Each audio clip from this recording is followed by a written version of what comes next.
The fact that there is not a single witness to the creation of the Marree Man speaks to the absolute isolation of central South Australia.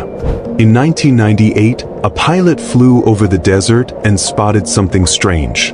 A figure, 2.5 miles tall, that's the length of 38 football fields lined up end to end. Who made it? Why was it created? And how was it done without anyone seeing?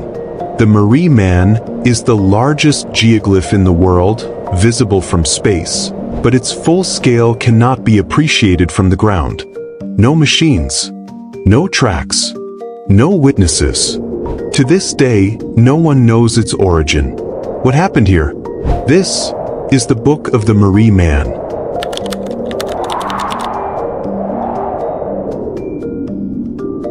Cut into the unforgiving desert, the Marree Man is both a wonder and a mystery.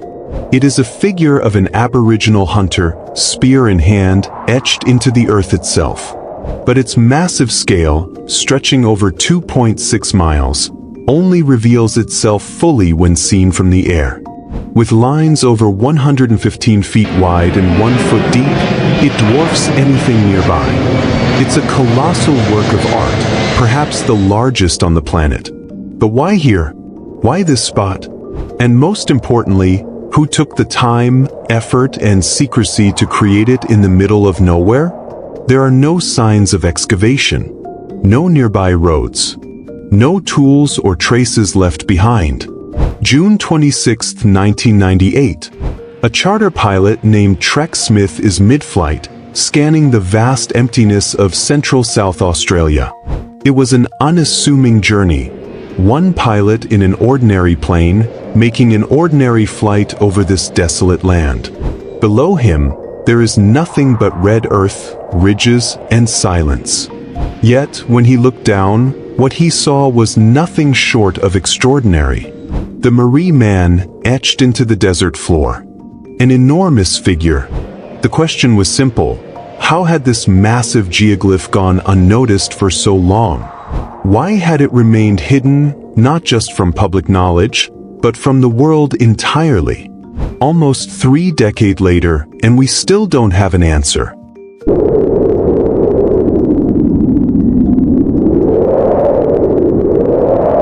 Just days after the geoglyph was discovered, something stranger still began to happen.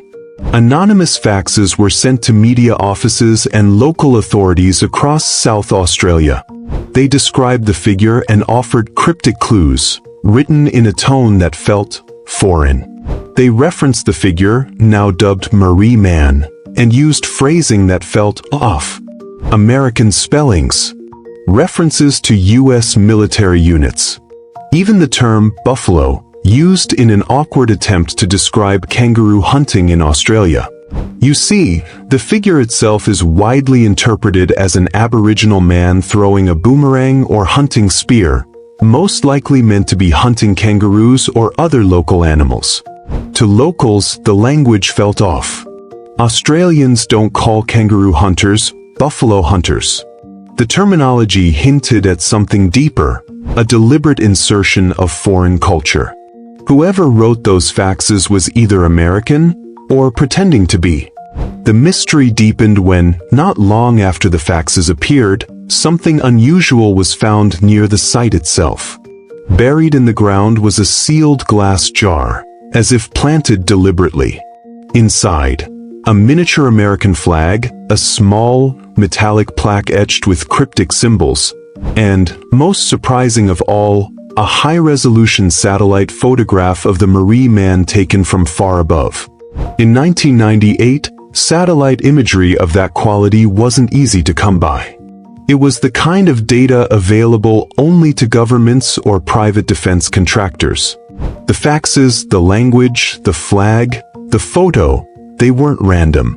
They felt staged, like breadcrumbs scattered on purpose.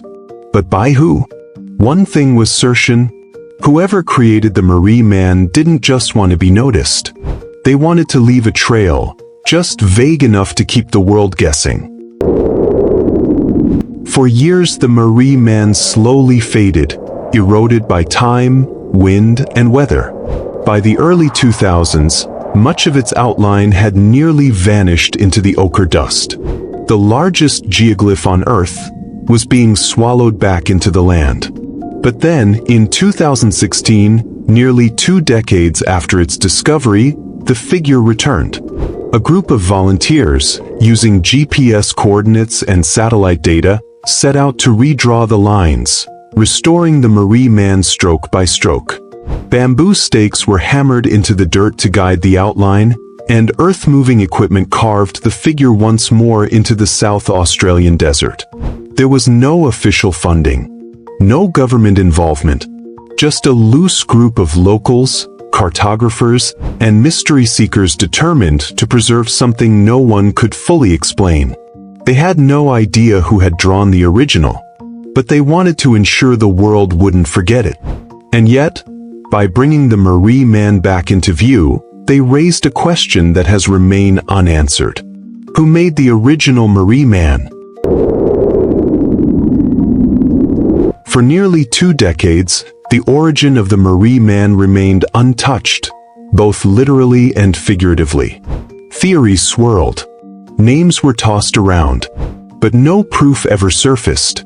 Then in 2018, Australian entrepreneur and adventurer Dick Smith stepped into the story. He offered a $5,000 reward for credible information about the creator, hoping that money might shake loose a confession or at least a clue. Smith wasn't new to mysteries. He had once searched for Harold Holt, the missing prime minister. But this was different. This felt designed to stay unsolved.